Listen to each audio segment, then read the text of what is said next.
지난 주일 하나님은 아브라함 속에 있는 죄의 본성을 치유하셨다라는 말씀을 드렸습니다.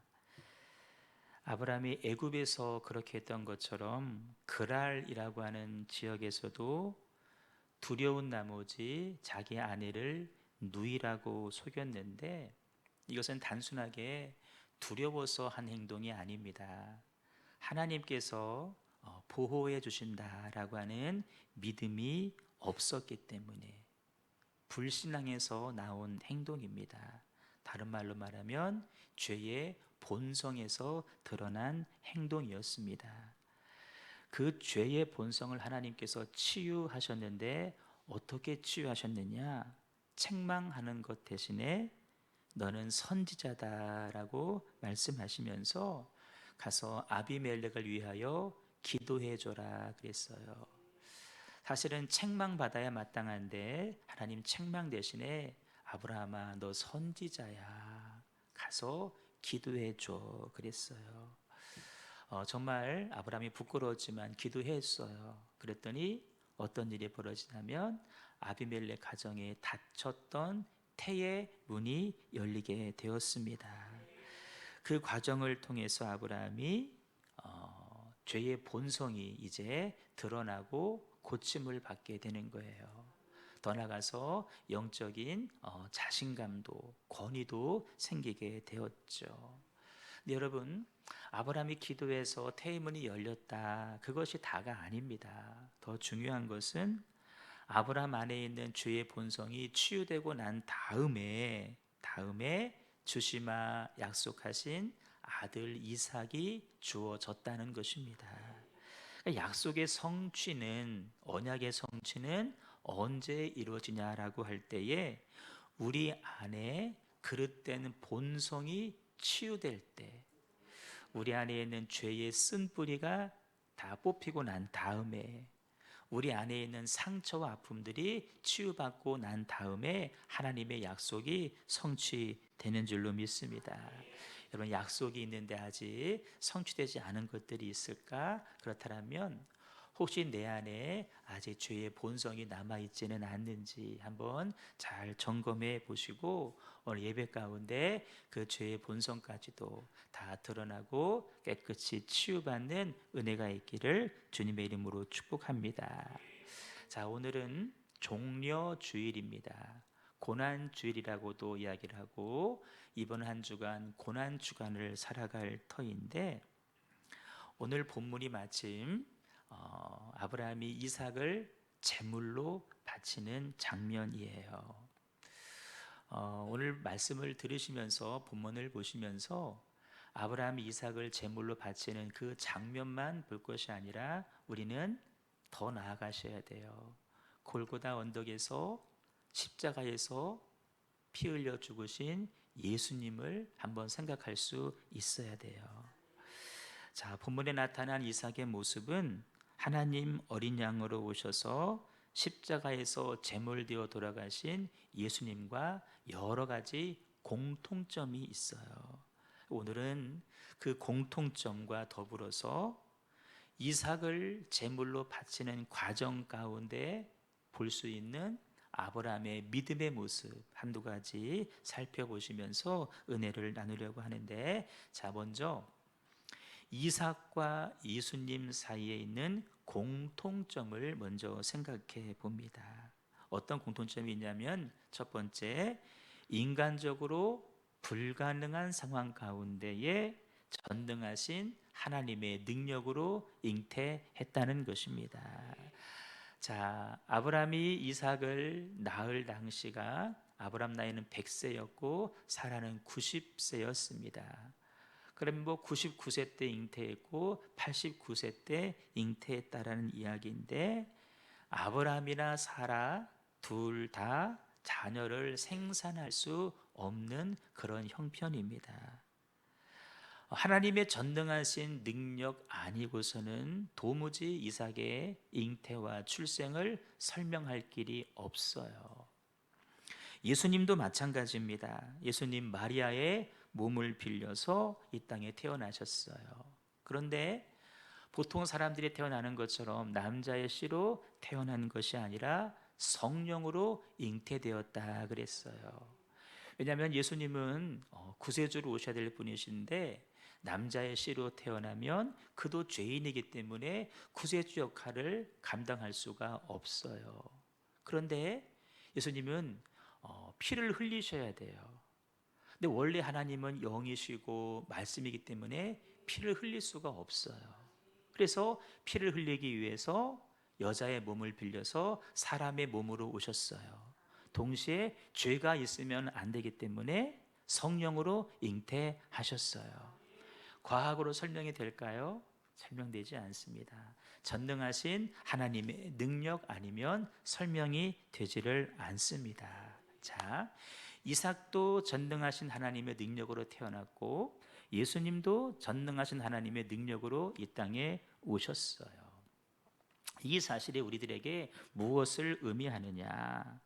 아브라함의 하나님, 이삭의 하나님, 야곱의 하나님의 후손으로 오신 예수 그리스도를 저와 여러분이 믿을 때에, 그 예수님의 약속을 믿을 때에 우리 안에도 전능하신 하나님이 주시는 새 생명이 잉태되어지고 그 우리 안에 새로운 생명이 출산되는 놀라운 기적이 일어나게 된다는 것입니다.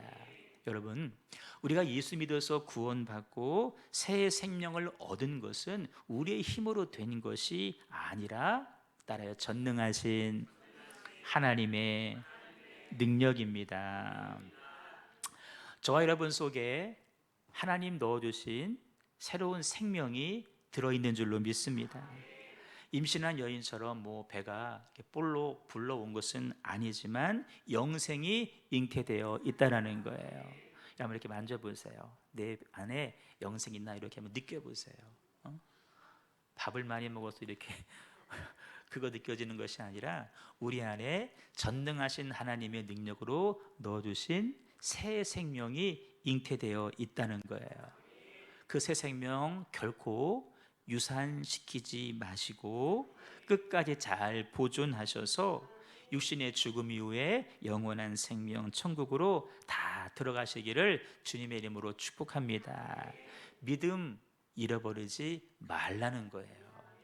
따라해, 믿음 잃어버리지 말자. 자, 이삭의 출생과 예수님 이 땅에 오신 사건 속에 있는 두 번째 공통점입니다. 언약의 성취라는 것입니다. 언약의 성취로 오셨다. 창세기 17장에서 하나님은 아브라함과 사라 사이에서 태어날 아들 이름까지 지어주시면서 말씀하시기를 내가 그를 통해서 언약을 맺을 건데 그의 후손들에게 영원한 언약이 될 것이다 라고 말씀을 하셨어요. 이 말이 무슨 뜻일까요?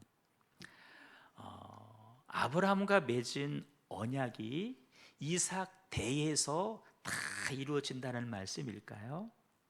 그렇지 않습니다. 만약 큰 민족을 이룬다고 하는 약속이 이삭을 통해서 이루어지려면 이삭은 자녀를 얼마큼 낳아야 돼요? 이삭 대에서 이루어진다는 말이 아니라 그의 후손에게 영원한 언약이 되리라. 그의 후손 가운데 그 언약이 성취된다는 거예요.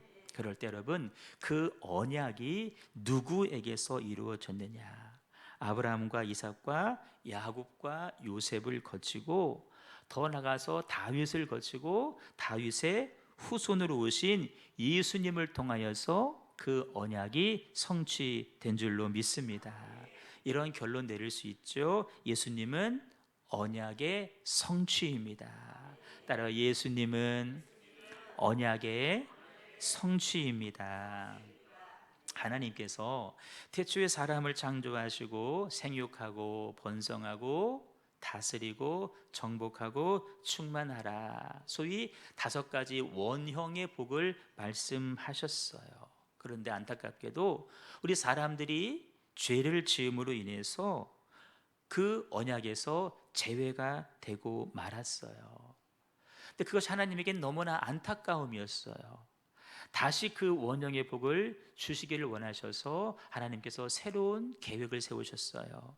아브라함을 선택하시고 이스라엘 민족을 만들게 하시고 그로 말미암아 천하 만민이 복을 받게 해야 되겠다. 그래서 아브라함에게 하신 언약의 내용과 태초의 생육, 번성, 다스림, 정복, 충만은 표현만 다르지 하나님께서 주시고자 하는 그 원래의 복이라는 거예요.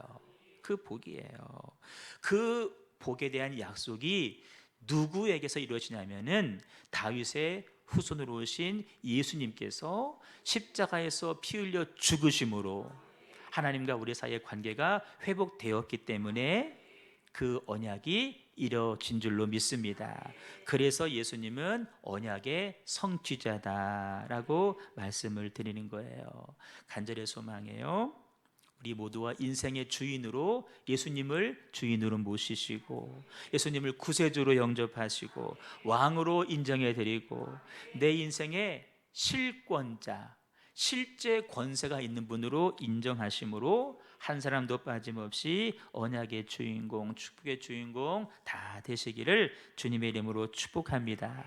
자, 그렇게 이삭의 출생은 전능하신 하나님 능력의 체험이고 또 언약의 실현을 위한 징검다리 역할을 하는 존재인데 오늘 본문에 보시면 그 이삭을 하나님께서 제물로 바쳐라 라고 명령을 하셨다는 거예요. 우리는 이 본문이 너무나 익숙하죠. 그 결론도 너무나 잘 알고 있죠. 하지만 여러분, 엄밀히 말하면 하나님의 이 명령은 말이 안 되는 명령입니다.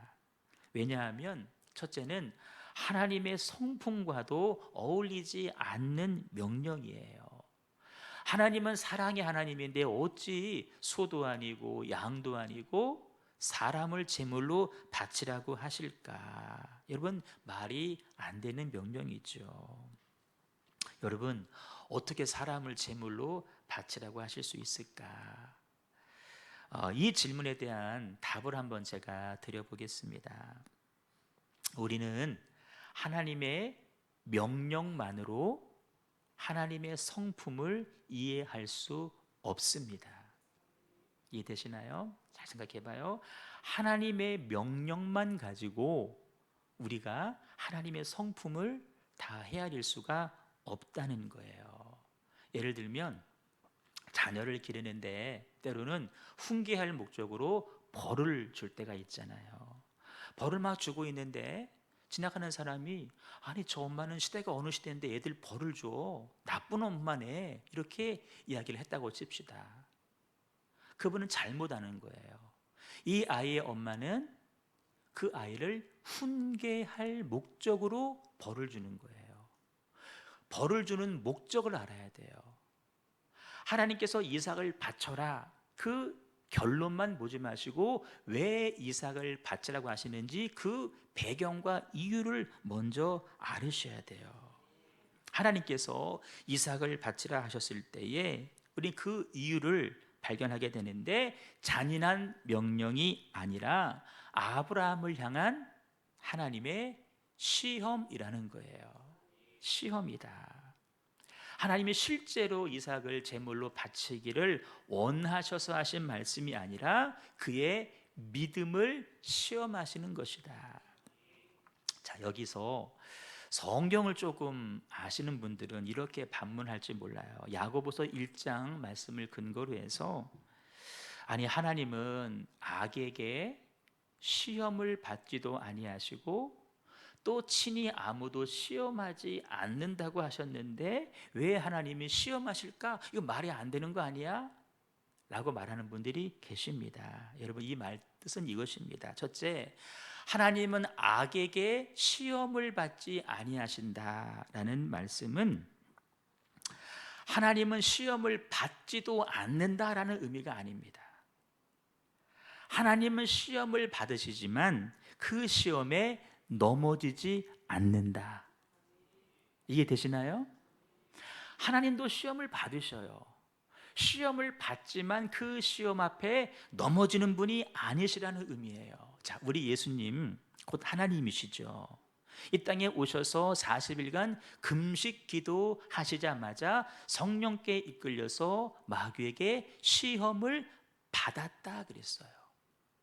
예수님이 마귀를 시험한 게 아니라 예수님도 마귀에게 시험을 받으셨어요. 그런데 예수님께서 그 시험에 넘어지셨느냐? 그렇지 않아요. 주 너의 하나님을 시험하지 말아라. 말씀으로 그 시험을 이기셨어요.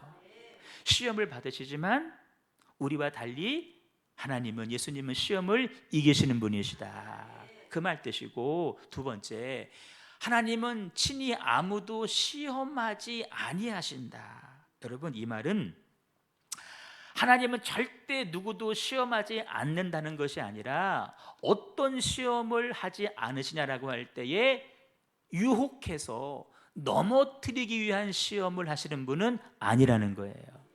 시험에는 종류가 있잖아요. 템프테이션, 유혹이에요. 마귀가 하는 시험이에요. 넘어뜨리는 것이 목적이에요. 하나님께서 우리를 시험하시는 것은 넘어뜨리기 위한 목적이 아니라 어떤 시험이냐? 그 사람의 믿음을 점검하시고 그의 믿음을 더 돋구어 주시기 위해서 때로는 따라요, 믿음의 시험, 믿음의 시험, 넘어뜨리기 위한 시험을 하시는 분이 아니라 믿음의 시험을 하신다라는 거예요. 오늘 아브라함이 그 믿음의 시험을 받고 있는 거예요.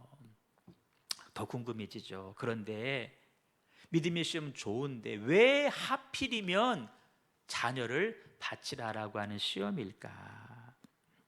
이런 배경 가운데 나온 겁니다. 당시에 수많은 이방 종교들이 있는데 그 이방 종교들은 자기들이 믿는 신에 대한 최고 충성과 사랑의 표현으로 자기의 자녀를 바쳤다는 거예요. 무섭죠. 근데 하나님께서 그런 그들의 모습을 따라하는 것이 아니라 이런 의도예요.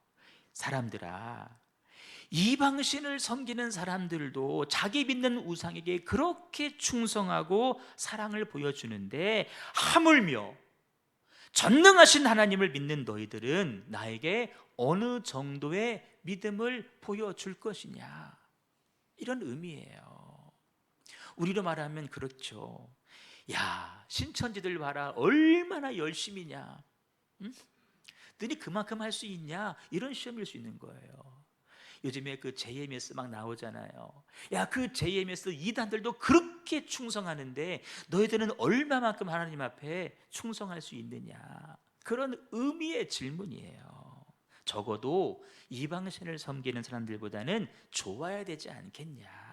자, 아브라함이 겪는 시험은 믿음을 온전케 하기 위한 믿음의 시험일진데 하나님은 시험의 문제도 말씀하셨고 시험의 정답도 이미 다 말씀해 주셨습니다. 뭐예요? 따라요. 너는 하나님을 신뢰하는가?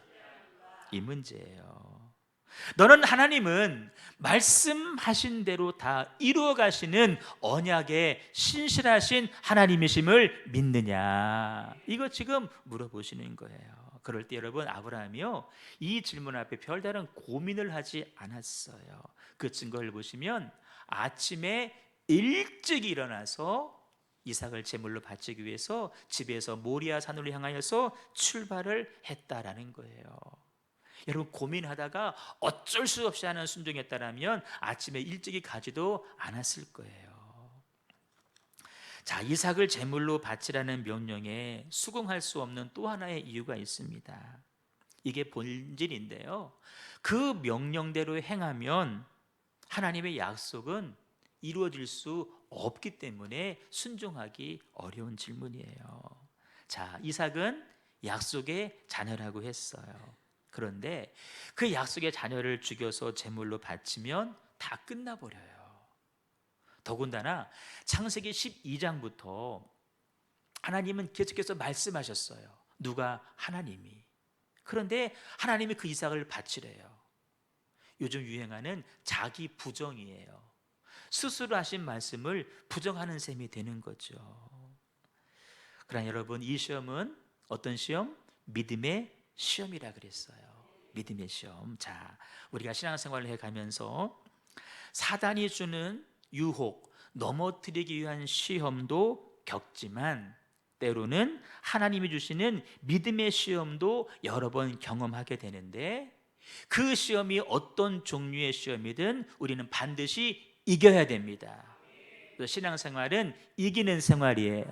따로 신앙생활은 이기는 생활이다. 영적인 싸움이기 때문에 지면 안 돼요. 마귀가 주는 시험이든지 하나님이 주시는 믿음의 시험이든지 그 어떤 시험도 우리는 잘 싸워 이겨야 될 줄로 믿습니다. 목회하면서 여러분들을 보게 되는데, 어떤 사람들은요 아예 처음부터 넘어지는 사람들이 계셔요. 안타까워요. 더 안타까운 뭔지 아세요? 잘 이기고 잘 이기고 잘 이기고 잘 이기고 왔는데 마지막 다 와서 믿음의 시험에서 넘어지는 사람 볼 때 참으로 안타까워요. 여러분, 다 경우는 다르겠지만 믿음의 시험은 대개 이러한 모습으로 찾아오게 됩니다. 어떤 거냐면, 잘 들어봐요. 하나님께서 앞서 주신 약속과 하나님께서 현재 주시는 명령이 다를 때 나타납니다. 이해되세요? 하나님께서 앞서 주신 약속은 이러이러해요. 너무나 좋아요. 그런데 그 약속과 반대되는 명령을 지금 하실 때 우리는 헷갈려요. 뭐를 선택해야지 고민스러워요. 여러분, 그것이 바로 믿음의 시험이에요. 더 쉬운 예로, 내가 사업에 마음을 먹고 기도하면서 사업을 준비합니다. 예배도 드렸어요. 사업이 막 번창하고 있었어요. 한참 사업이 번창하는데 하나님께서 딱 그 순간에 사업 정리하고 너 선교사 가라. 과거에 먼저 주신 명령과 약속과 지금의 명령이 다를 때 우리가 어떤 선택을 할 것이냐, 이것이 여러분 우리가 겪는 믿음의 시험이에요. 아들을 줄 것이고 아들 통해서 복을 줄 거야 라고 먼저 약속하셨어요. 그런데 그 아들을 지금은 바치라고 명령하셔요. 상충되잖아요. 여러분, 그때 어떤 선택을 해야 될까? 여러분, 아브라함이 이 문제를 어떻게 이겼는지 아십니까? 우리가 잘 듣고 적용해야 될 원리인데요, 아브라함은 약속을 믿는 것과 약속하신 분을 믿는 것을 구별했어요. 이해되세요? 약속의 내용을 믿는 것과 약속하신 분을 믿는 것을 구별했다라는 거예요. 자녀를 준다는 약속과 자녀를 주시겠다고 하는 분, 더 나아가서 자녀를 바치라고 하신 분 사이를 구분할 줄 알았다라는 거예요. 아브라함은 주신 약속의 내용보다 약속을 주신 하나님을 더 크게 여겼다라는 거예요.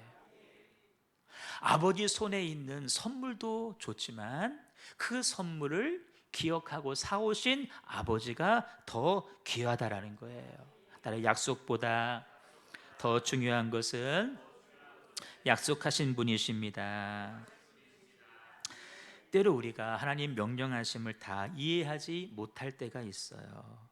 하지만 그때에 약속하신 하나님을 더 믿고 신뢰할 수만 있다라면 우리는 어떤 명령에도 순종할 수가 있습니다. 하나님은 때로 저와 여러분에게도 믿음의 시험을 하실 때가 있어요.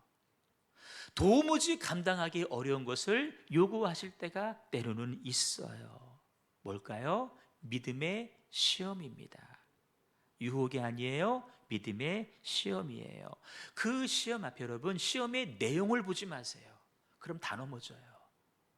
시험의 내용 보지 마세요. 시험을 말씀하신 하나님을 주목하십시오. 그럴 때 우리는 그 시험도 통과할 수 있고, 그 시험을 통과했을 때에 우리는 믿음의 사람으로 인정받게 될 줄로 믿습니다. 자, 아브라함은 전능하신 하나님 한 분만을 더 신뢰했어요.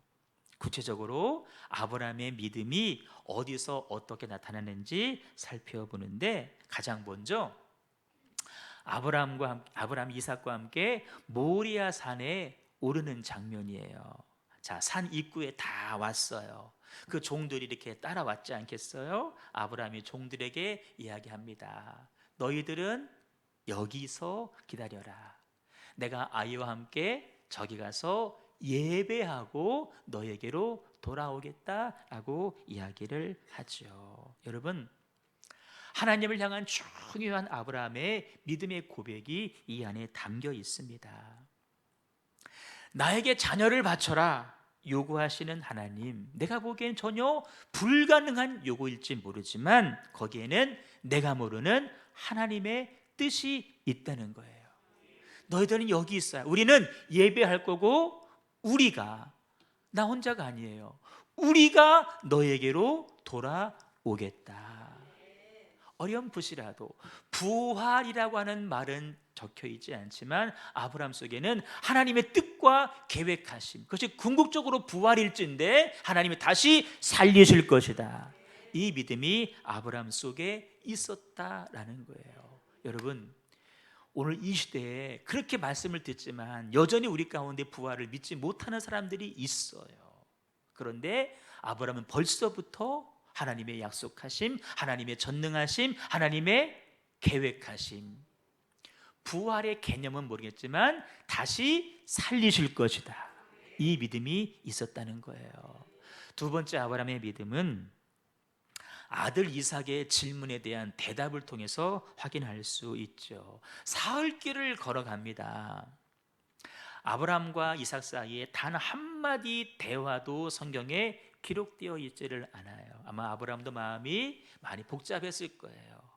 동시에 이삭도 궁금해요. 평소 같지 않다. 불은 있고 장작은 있는데 왜 재물이 없을까? 이삭이 아버지에게 물어요. 아버지, 번제할 어린 양은 어디 있어요? 라고 묻죠. 저는 이 질문 앞에 제가 아브라함이었다고 한다면 저는 무너졌어요. 하나님의 명령이고 뭐고 필요 없어, 가자 하고 나는 안고 도망갔을 것 같아요. 번제할 어린 양은 넌데 이 질문을 아들이 하고 있잖아요. 그동안 잘 버티왔던 아브라함의 믿음이 한순간에 와르르 무너지는 그런 질문이에요. 그런데 그 질문 앞에 아브라함이 이렇게 답을 합니다. 같이 읽어요. 시작. 아브라함이 번제할 어린 양은 하나님이 자기를 위하여 친히 준비하시리라 하고. 아멘. 번제할 어린 양은 하나님이 자기를 위하여 친히 준비하시다. 원문에 보시면 위하여라는 말이 없어요. 하나님이 자기를 친히 준비하신다 그런 얘기예요. 하나님이 스스로 제물이 되시겠다는 표현이 있죠. 여러분, 아브라함이 이렇게 대답을 합니다. 창세기 12장부터 지금까지 쭉 살펴보시면서 아브라함 많이 흔들렸잖아요. 넘어지기도 많이 넘어졌어요. 그랬던 아브라함이 이런 믿음의 대답을 하는 사람으로 바뀌었어요. 한순간 바뀐 것은 아니지만 서서히 아브라함이 변해갔어요. 이렇게 말할 수 있었던 이유가 무엇일까? 히브리서 기자는 이렇게 말합니다. 하나님이 능히 이삭을 죽은 자 가운데에서 다시 살리실 줄로 생각한지라. 이때 아브라함의 생각, 말씀드린 대로 부활 그런 단어 몰라요. 하지만 개념은 알고 있는 거예요. 하나님이 죽은 아들을 다시 살린다. 자, 보세요. 이삭을 바쳐라 라는 하나님의 명령과 이삭을 통해서 복을 받겠다, 축복의 징검다리에 삼겠다 라고 하는 하나님의 약속, 이 약속이 상충되지 않고 그대로 이루어지려면 어떻게 해야 될까요? 다시, 하나님은 이삭의 후손을 통해서 복을 준다라는 명령을 이루셔야 돼. 아브라함은 그 이삭을 제물로 바쳐야 돼. 근데 바치면 그 뜻은 이루어지지 않잖아요. 근데 그 뜻이 이루어지려면 어떻게 해야 돼요? 아브라함은 이삭을 제물로 바치고, 하나님은 그 아들을 다시 살리시고, 이거밖에 방법이 없어요. 그래야 하나님의 약속도 이어지는 거고, 그래야 아브라함도 불순종하지 않게 되는 거예요. 여러분 이해되시나요? 아브라함은 하나님께 미리 답을 들은 것은 아니에요. 언지를 받았으면 아유 뭐 하나님의 계획이 있겠지 했을 거예요. 그런데 순수하게 믿음으로 이 일들을 해나가요. 아마 아브라함이 젊어서 이삭을 얻었다라면 못했을 거예요. 그런데 100세에 얻었어요. 100세가 중요한 것이 아니라 불가능한 상황 가운데서 하나님의 기적을, 전능하심을 경험했잖아요. 그 전능하신 하나님은 지금도 당신의 전능하심을 우리들에게 증거해 주실 것이다. 이 믿음이 있었기 때문에 지금은 이렇게 이삭을 제물로 드릴 수 있었던 것입니다. 자, 대부분 경우 이걸로 끝나요. 하나님이 양을 준비하셨다. 와, 하나님 감사합니다. 끝나요. 근데 여러분, 거기까지만 보시면 본문을 절반만 보시는 거예요. 하나님께서 스톱! 상황을 다 중지시키셨어요. 아무 일도 하지 마! 라고 스톱을 명령하셨어요. 시험을 통과했죠. 통과했어요. 그런데 그 다음 13절 말씀 중요합니다. 같이 읽어요. 시작. 뿔이 수풀에 걸려 있는지라 아브라함이 가서 그 수장을 가져다가 아들을 대신하여 번제로 드렸더라. 아멘. 믿음의 시험이 중단된 것이 끝이 아니라 아브라함은 그 어린 양을 가지고 대신하여서 번제로 드렸다라는 거예요. 이것이 여러분 이 시험의 완성입니다. 완성이에요. 자, 이 사건을 보면서 우리들의 시선은 이 사건에만 머무시면 안 돼요. 방향을 바꿔서 골고다 언덕에 계신 예수님으로 향하셔야 돼요. 하나님께서 이삭을 대신해서 어린 양을 제물로 준비하신 것처럼 하나님은 죄로 죽어야 될 저와 여러분들을 위해서 친히 또 한 번 어린 양을 준비하셨어요. 누굴까요? 바로 예수 그리스도이십니다. 그 예수님을 향하여서 세례 요한은 이렇게 말을 하지요. 보라, 세상 죄를 지고 가는 하나님의 어린 양이로다. 여러분, 이삭이 죽어야 되는데 이삭의 죽음 대신 하나님께서 어린 양을 준비하셨어요. 아브라함은 그 어린 양을 이삭 대신하여 제물로 드렸어요. 우리가 죽어야 돼요. 하나님은 우리를 죽일 수가 없어서 대신하여 아들 예수님을 준비하셨고, 예수님은 대신하여 십자가에서 살찌고 피 흘려 죽어 주셨습니다. 그것이 여러분 우리에게 임한 하나님의 은혜라는 거예요. 제물이 교체가 된 거예요. 제물이 교체가 된 거예요. 내가 죽어야 되는데 나에서 예수님으로 제물이 교체가 된 거예요. 이해되시나요? 우리가 죽어야 돼요.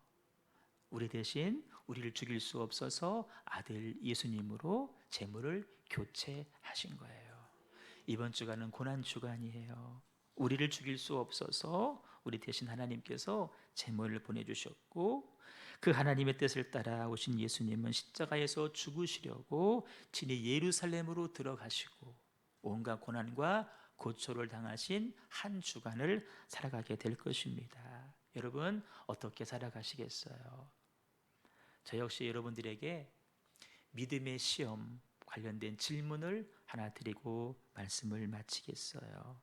나 대신하여서 예수님이 십자가에서 돌아가셨다라는 사실을 믿으시나요? 믿으셔야 됩니다. 그것이 우리 안에 새 생명이 잉태되는 길입니다. 마지막 질문입니다. 이삭이 제물로 바쳐지기로 예정된 곳은 모리아 산입니다. 그 산이 동일한 장소입니다. 예수님 시대의 골고다 언덕입니다. 동일한 장소예요. 그 언덕에서 이제 예수님 대신에 내가 죽을 각오가 되어 있습니까? 이 질문 여러분 믿음의 시험을 위한 질문으로 받으시고 그 질문에 대한 답을 한번 이번 한 주간 곰곰이 기도하시면서 내리셨으면 좋겠습니다. 예수님 대신에 내가 죽을 수 있는가? 나 대신 예수님이 교체되어서 제물되어 졌는데 이제는 다시 내가 제물되어서 주를 위해 살아갈 수 있을까? 우리 찬송하도록 하겠습니다. 예수님은 언약의 성취라고 하셨는데요, 십자가에서 모든 약속들을 다 이루어 가십니다. 하나님의 영광 가운데 그 언약의 성취가 나를 통하여서 온전히 이루어지기를 원합니다. 그 하나님 이루신 모든 약속들을 누리는 삶이 되게 하여 주시옵소서. 우리 간절한 마음으로 찬양하도록 하겠습니다. 우리 예수님께서는 언약의 성취라고 하셨어요. 그 언약의 성취가 십자가에서 다 이루어졌어요. 우리는 그 언약을 경험하는 자가 되어야 됩니다. 언제 경험할 수 있느냐? 믿을 때 경험할 수가 있어요. 그 하나님 그 언약이 나를 통하여서도 내 삶에서 이루어지기를 원합니다 라고 하는 우리 간절한 마음의 소원을 가지고 찬양 올려드렸으면 좋겠습니다. 찬양하겠습니다.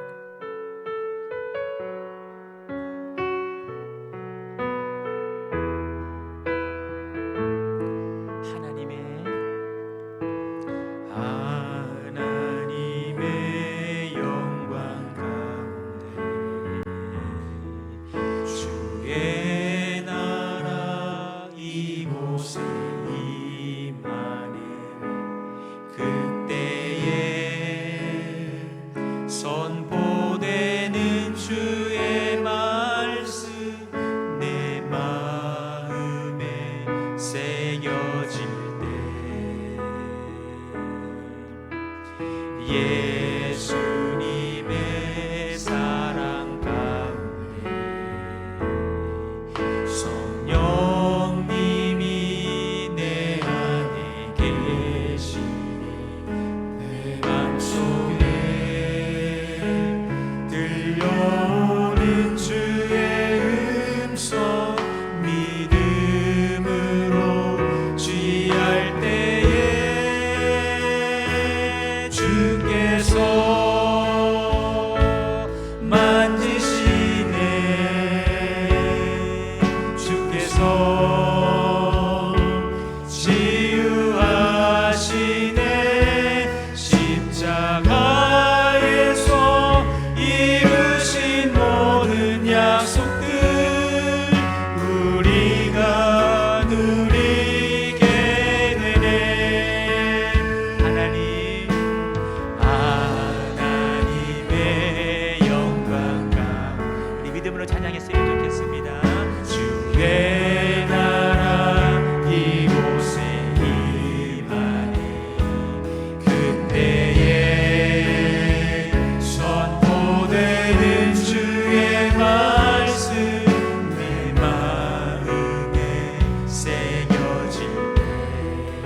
때에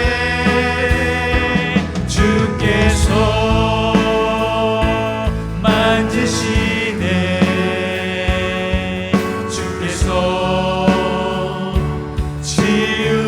치유하시네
마지막으로 한 번 더 고백합니다.